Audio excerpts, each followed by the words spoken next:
Okay, I gotta... Oh, can you not? I'm just...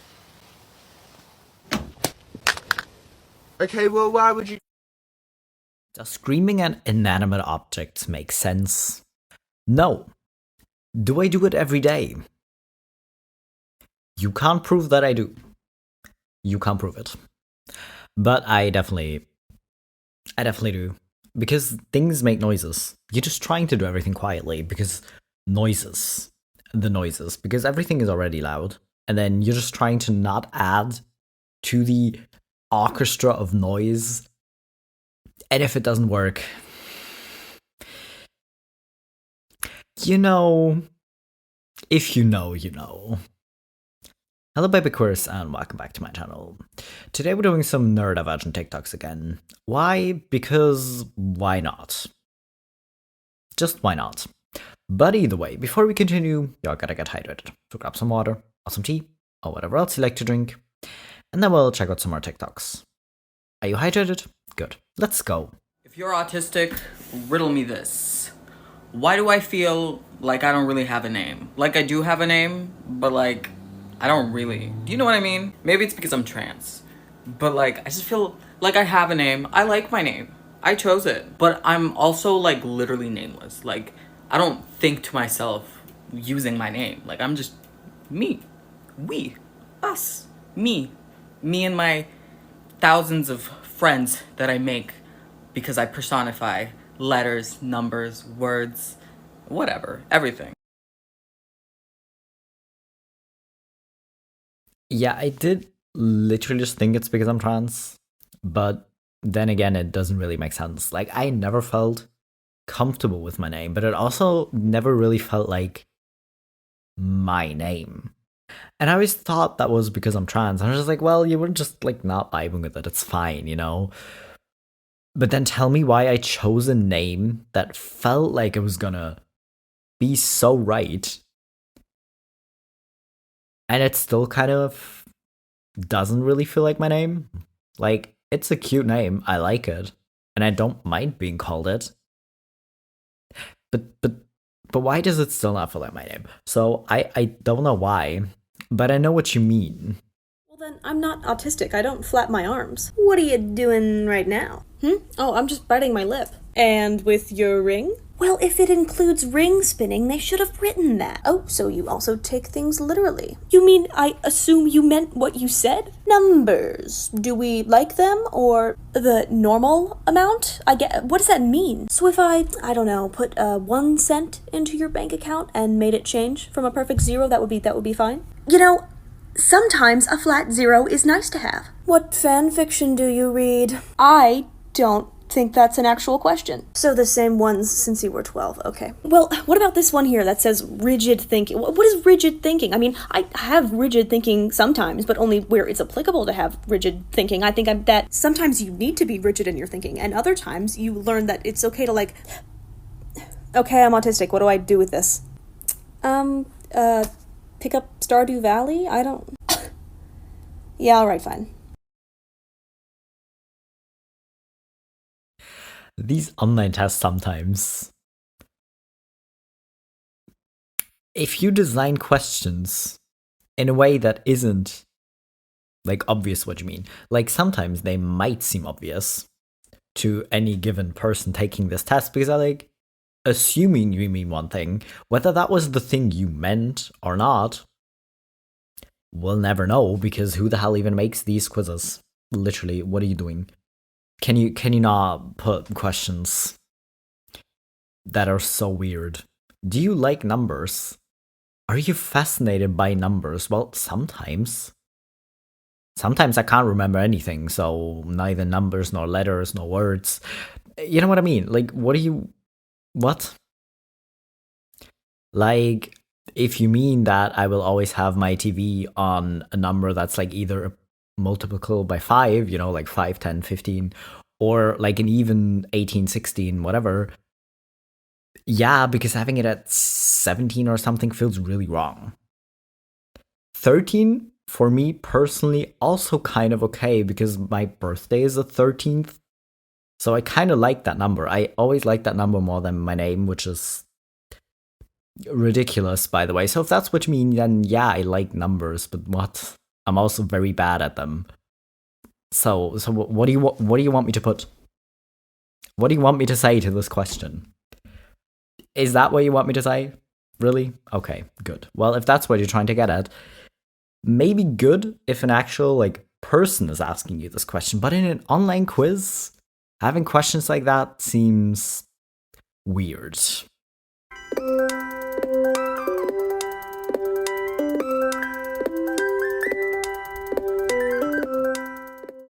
Well, I am in my house or apartment, so I do think you're right. You know, and since we kind of sometimes like thinking of our autism as its like own little entity living in our head, like a little like ghost haunting your brain, because that's sometimes what it feels like to me. Because you're trying to like do something, but the autism ghost is like, no, can't do it. Why? Because no, doing the dishes, no. You're gonna touch things, and they're gonna be like bits swimming in the water. You can't do it. You can't do it, but you have to do it.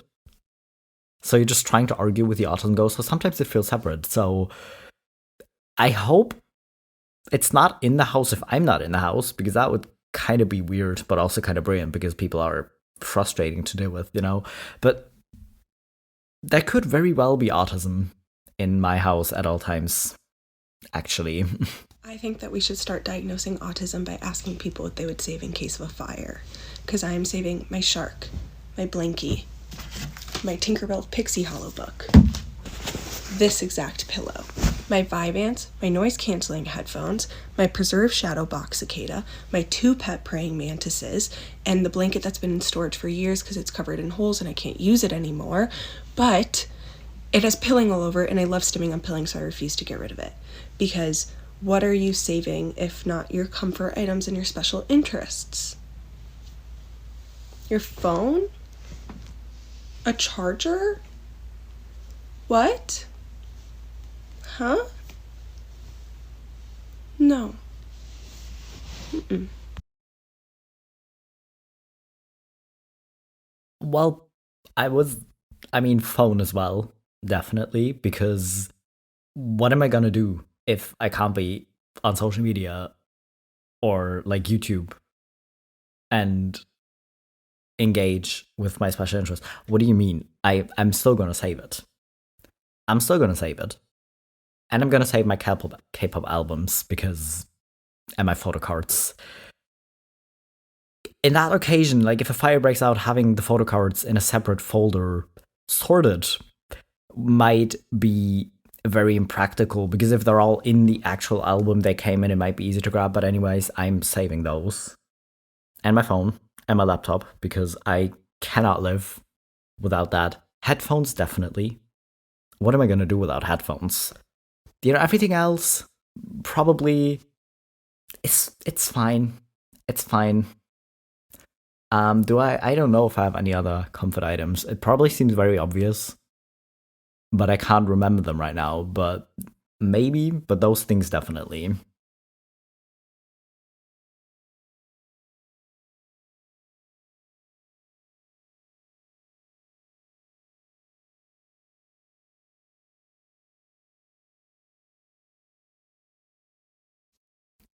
She included it because it's true and it's what you told her.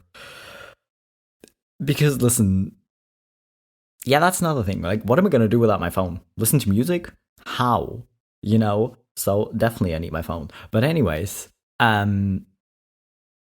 honestly, like, I have a bunch of songs that I randomly, like, while my music is playing on shuffle, I come across and I'm just like, oh my god, and I listen to it on repeat for hours. And there are songs that are doing this every time I listen to them. Like, every time the song comes on, I will probably be putting it on repeat, But still, maybe she also put the song because she likes your taste in music. We don't know. I also read something about you spending a lot of time with your cat, which just seems fair.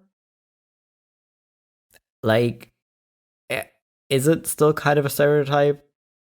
I mean, just because it's a stereotype doesn't mean it's not true, but is it kind of a stereotype that autistic people would rather spend time with animals versus humans? Because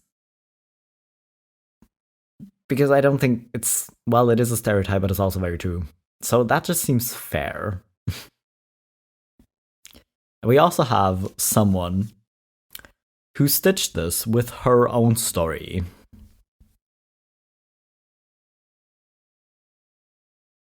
Mine says that I offended my assessor by breaking a major social rule at the beginning of my session and didn't notice that I broke the rule or her reaction to that, except she didn't write what the rule was. She wrote that and she didn't tell me what it was. She just said, "You're offensive and off-putting." Okay, I hate phone calls. I would email this person or like the doctor's office that you went to or whatever and ask what the social rule was, because now you're just wondering.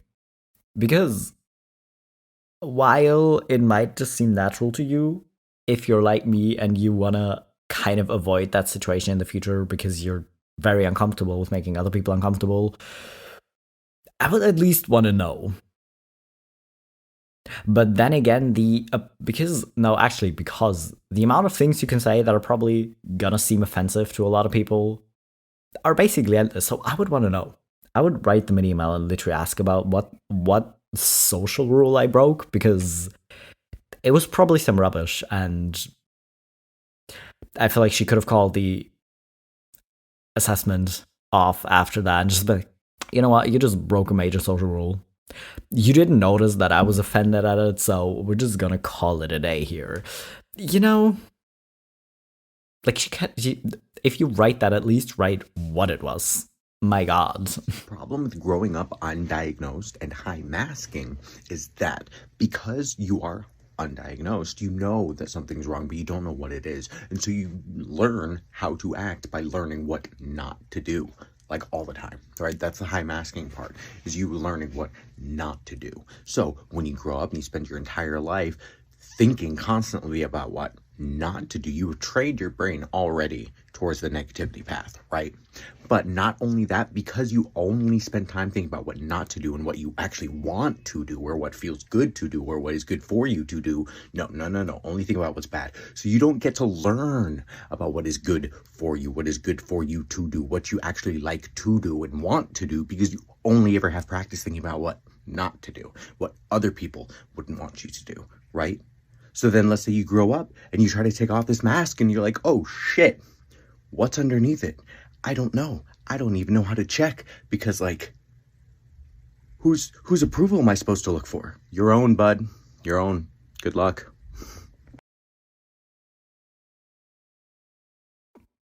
I like the good luck. It seems like something I would say, because I didn't think about it like this, but he has a point. And it kind of explains why, like, since my teenage years, I've just been trying, actually young adult, been trying to stay positive, you know, because, yeah, thinking about the things that could go wrong and thinking about, you know, all the negative possibilities seems very easy for me.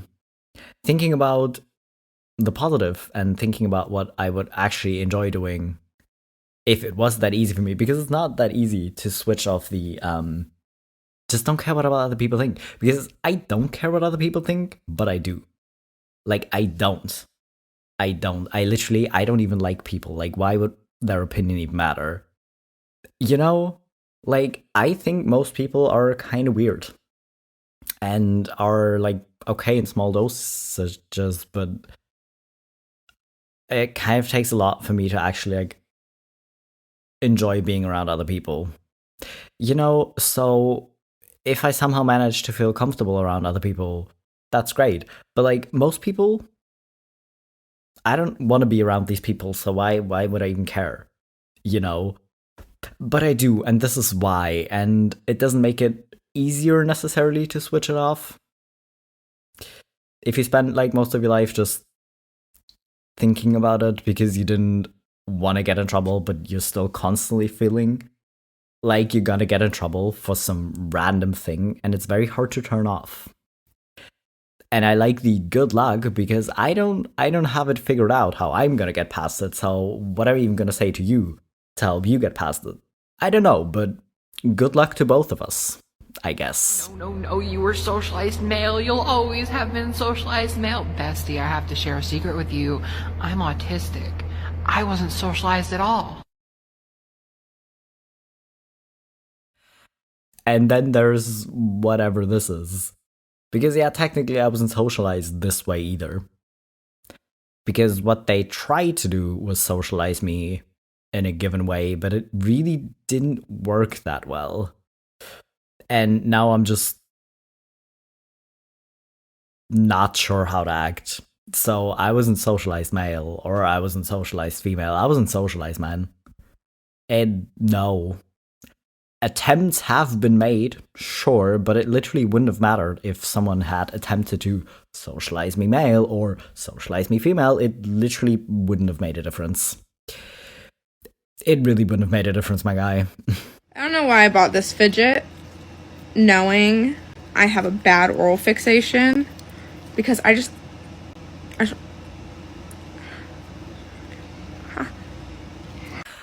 like, I knew it was gonna happen. I knew she was gonna eventually just like full on bite into it. I really hope it's safe. Like, I know it's not made for it and it will probably ruin it fairly quickly, but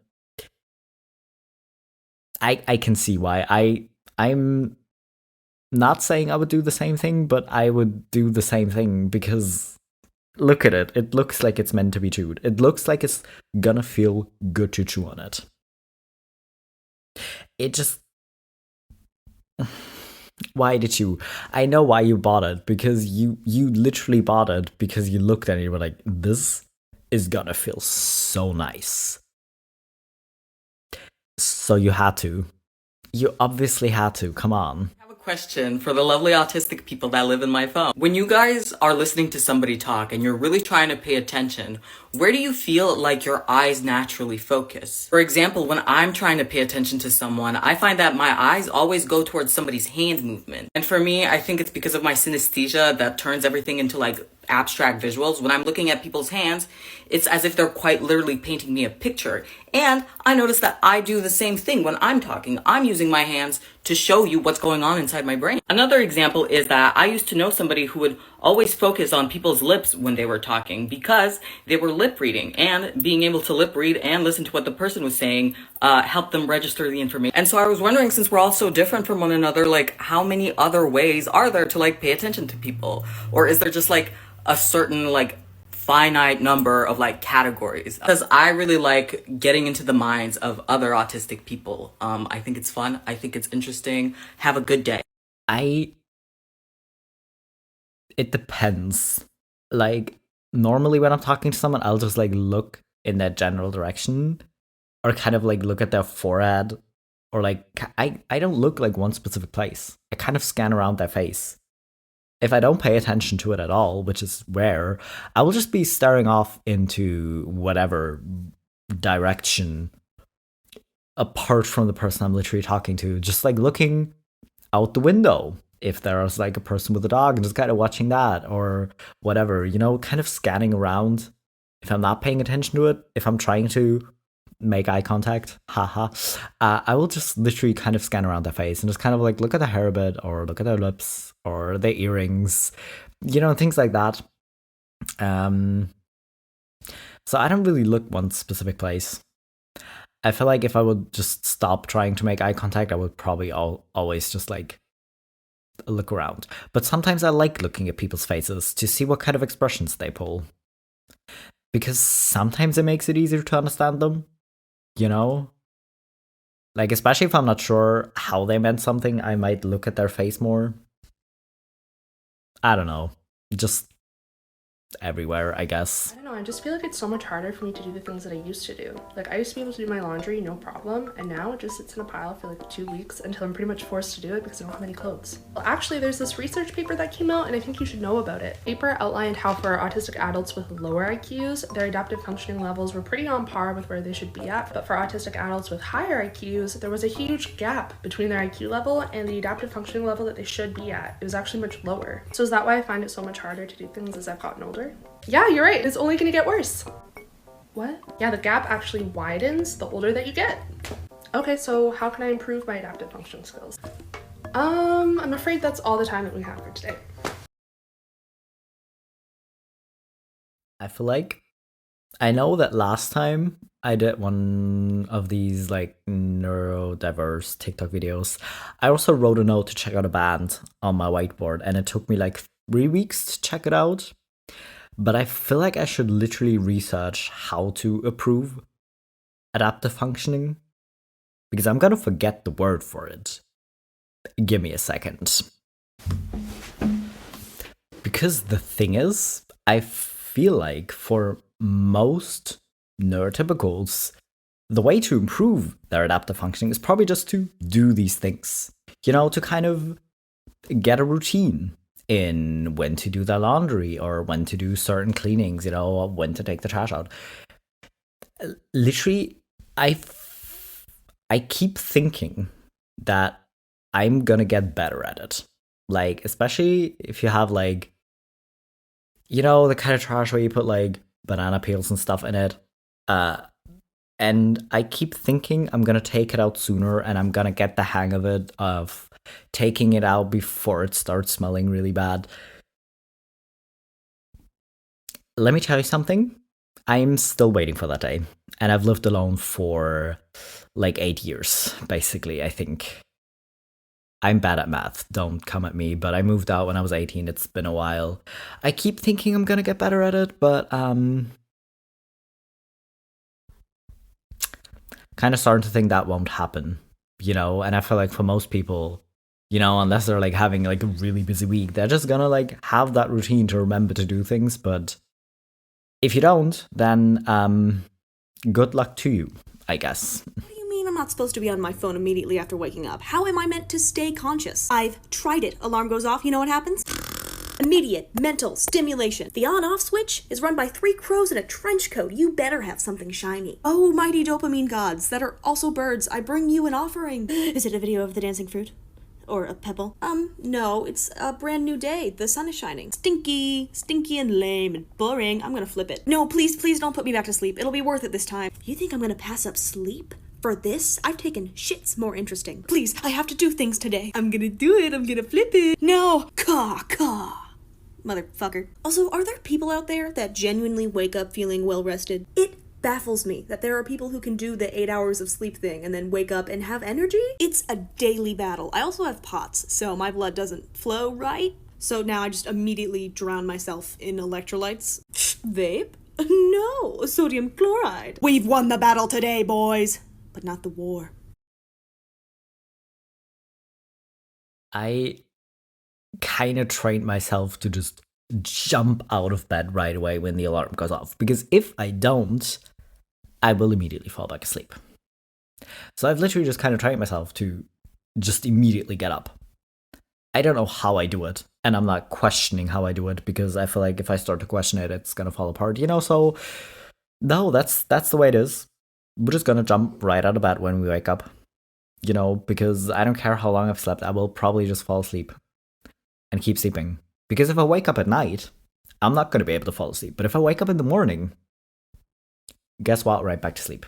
Do I need to get up? Yeah, sure. But I'm just going to have to jump up right away, because otherwise I won't. And that's without having other conditions that probably make it harder. You know?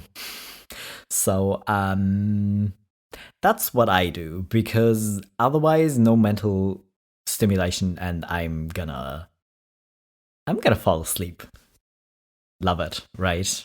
Another reason I don't like being called high-functioning autistic is because it's like we are being judged on how much trouble we cause other people. So if we don't cause other people too much trouble, then they're like, oh, you're high-functioning, crack on as you are, because actually we don't want you to inconvenience us. So then the message I receive is, keep on hiding it. Oh, sure, you may be struggling beneath the surface, and the hiding of it may be killing you, but keep on hiding it, because actually that's what we prefer. I can't now share the struggles I have with you. I need to keep hiding them, and I need to keep masking them, and I need to keep making excuses as to why I can't come to events or why I can't do certain things. I can't actually tell you the truth, because the truth would inconvenience you, and I can't be seen to inconvenience you.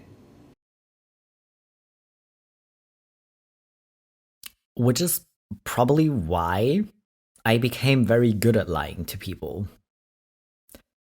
I don't want to lie, but it just feels like if I just say what I'm thinking honestly, or if I just say why I don't want to do certain things, it either gets ignored or people have a very strong negative reaction to it. Like, when I was a teenager, people kept bugging me about coming to the disco with them and like coming to a party with them. And I was like, well, house parties, yeah, sure, kind of, because I can just like go outside with the smokers and like have some quiet, it's fine. But don't ask me to go into a freaking like, no.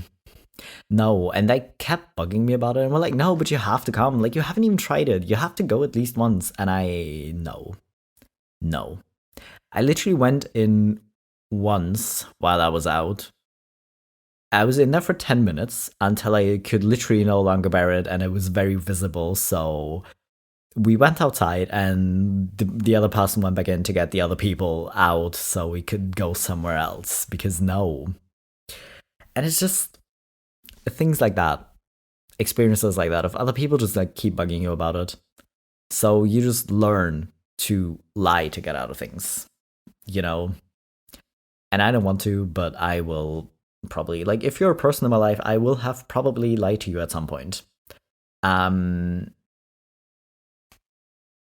it's with some people, I'm really sorry about it, because it's so automatic for me now to lie that it just comes out, even though I know that the other person will probably not be so judgmental if I say what I'm really thinking, So I'm sorry to some people. With other people, I don't really care about, but I'm sorry. Probably gotta get better at it, because I'm kind of starting to unravel it, and just literally because I don't care about other people too much most of the time, so why would I care what they think, So I'm just really, really trying to become more honest again, because it seems weird. It just really seems weird, because either you're like, if people accept that you have autism, then yeah, you're high functioning because they don't see you struggle. But mostly people will probably just not believe you, because they'll just be like, no, but you don't seem autistic. But then when you do suddenly seem autistic, they're either thinking you're faking it because they've not seen that side of you before because you've just kept it hidden, or they will be very off-put by it and just suddenly think you're not a person anymore. Not sure which is worse. How did you get past security? His fortress is impenetrable. Door was unlocked. Son of a bitch!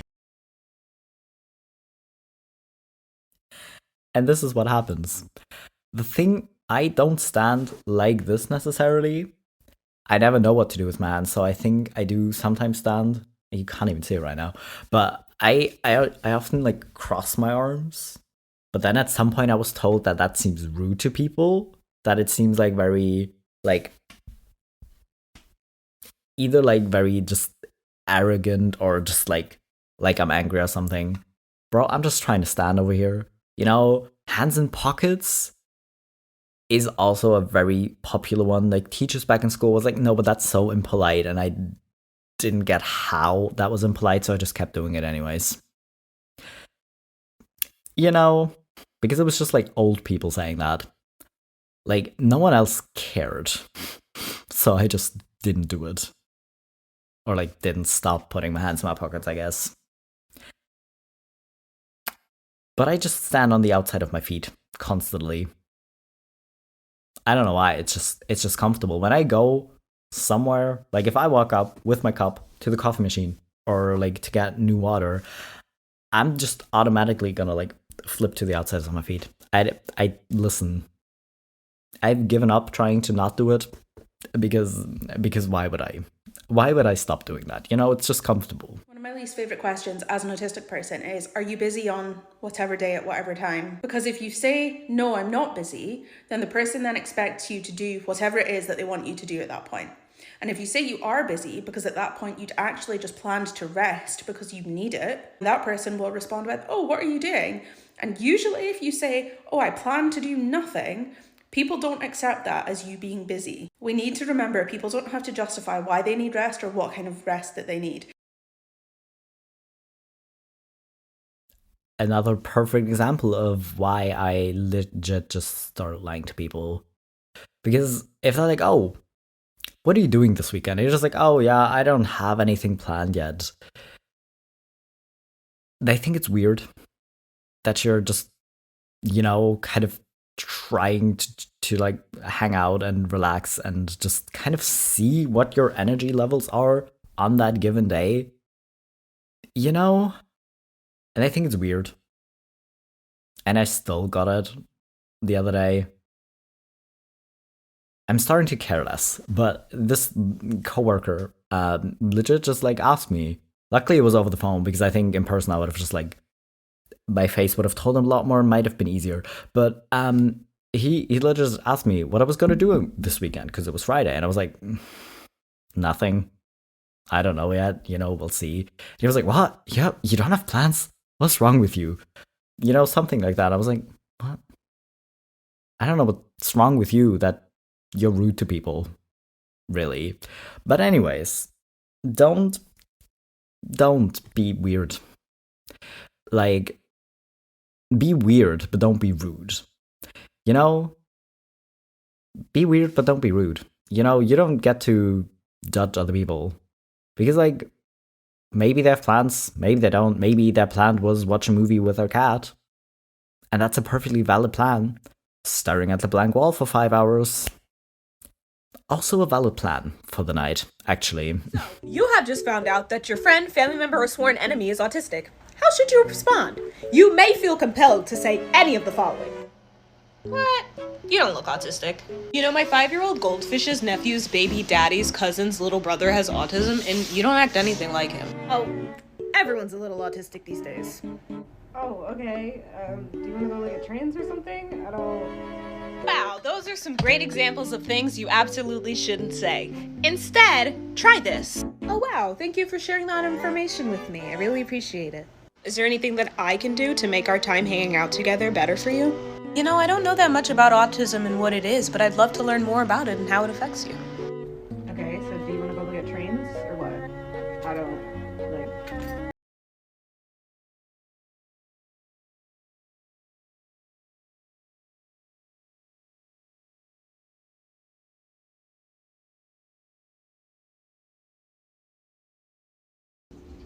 Happy Autism Acceptance Month! So, do you want to share a fact about your favorite lizard or something? Like, it's honestly kind of the same as with, like, queer people coming out. People like being really rude about it and saying unhinged things. Maybe just don't. You know, you can never really go wrong with the, oh, okay, thanks for letting me know, or thank you for sharing that with me, you know, or kind of asking if it's okay with the other person, kind of like to specify what it means to them, or what it means for you two hanging out together, or whatever. Like, it's fine, just don't be weird. Like, no, not everyone's autistic. Because then there wouldn't be people saying bullshit like that, you know? And pulling the, oh, but you don't seem autistic, or I know this other autistic person, which is always like a 4 or 5-year-old little boy, you know? Like, whenever someone says, oh, I know someone autistic and you're nothing like them, well, maybe that's because an adult, and I've been doing my best to keep hiding that I'm autistic because I didn't know I was autistic until recently. Or maybe you did already know, but you were still kind of trying to hide it because people are rude about it. So don't be rude. Maybe just, like, if you have nothing nice to say, don't say anything at all. You know? That's all I have to say to that, really, because why would you rather be rude than quiet? I don't get it. Anyways, that was all the TikToks I have for today. I did actually have more saved, but we don't have time. This video was already really long. So I'll be back with more TikToks, I promise. Either way, I hope you're hydrated. If not, maybe you want to, you know, because you're probably kind of starting to get a headache. Yeah, that's what that is. Go drink something. Anyways, I'll be back in a few days with my next video.